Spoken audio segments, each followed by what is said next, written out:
Often, here and there, we hear recommendations to be ourselves.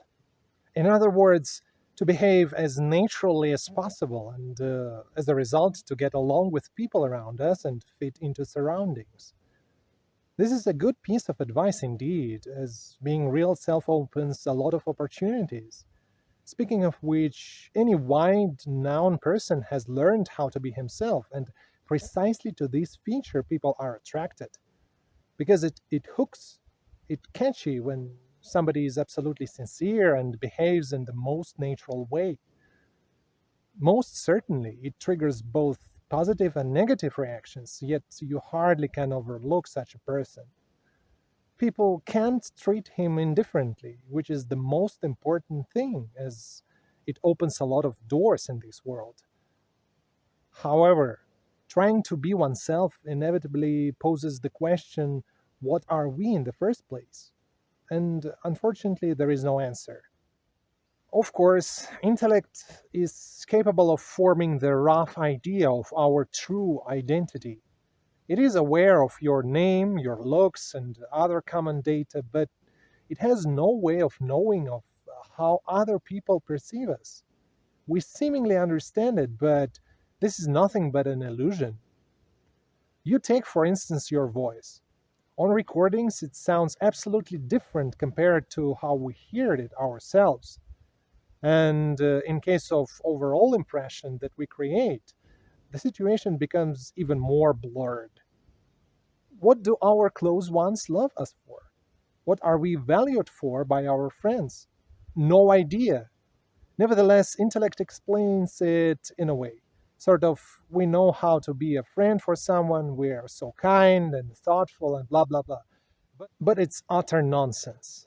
We're completely unaware of how we're perceived by other people and why it happens the way it happens. And at the same time, people around us actually see real ourselves. Especially good evidence to it is our parents. They know what we really like. Makes you kind of wonder how easy it is for your parents to locate your sore spots and put you out of temper. Literally, just one their phrase can be enough to unsettle you. Even if you are a long time adult with a family, parents are able to see clearly where we behave naturally and where we pretend. They can easily sift through all that shit that we made up about ourselves. But still, it gets us no closer to understanding of our true identity. So, what are we in the first place? What is our ego? It's not about previously mentioned ego that supports our intellectual apparatus, but our deep laid real ego. Where is it and what is it? Rene Descartes at his time once said, I think, therefore I am. As usual, people took it perversely, like if I can't think, that I am alive. Descartes was concerned with if we really exist or everything is just a dream and we are nothing more than a computer in an empty room. He eventually came to a conclusion that if a person is able to establish as a fact the process of thinking, then he exists. It means that there is an inward observer which can register the process of conceiving, and that observer is precisely the ego, our real ego. Distressingly, though, if we try to understand what it is and put our intellect to it, we're bound to find there is a closed door with a hanging sign, keep out. We just don't have the access to this area.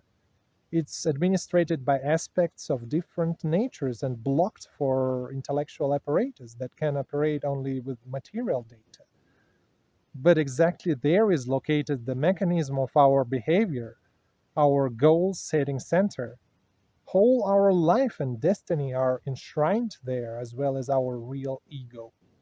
So, what is to be done if it's absolutely vital to reveal ourselves real and there is no way to do it with tools in our possession? The question remains open. Moreover, you'd better not to try to figure it out either. It's no use beleaguering our friends and eliciting their personal view of ourselves. Their description again will be far from reality.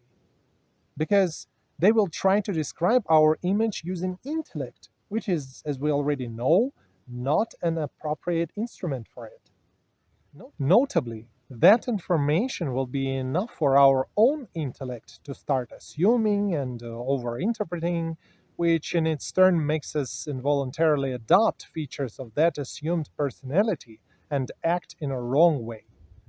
So, to sum up, how is it to be a real self when whatever we think about our identity is fallacious? The answer is both simple and complicated.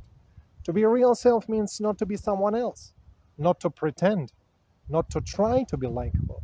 It means not to make anybody out of yourself, not to portray yourself as someone else, not to look like someone else.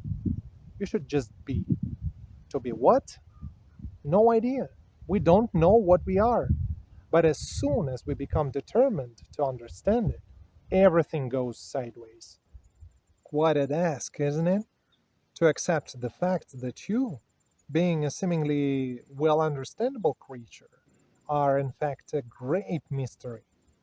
There is the space inside us and we are incognizable. To be a real self is difficult as it means not letting yourself pretend.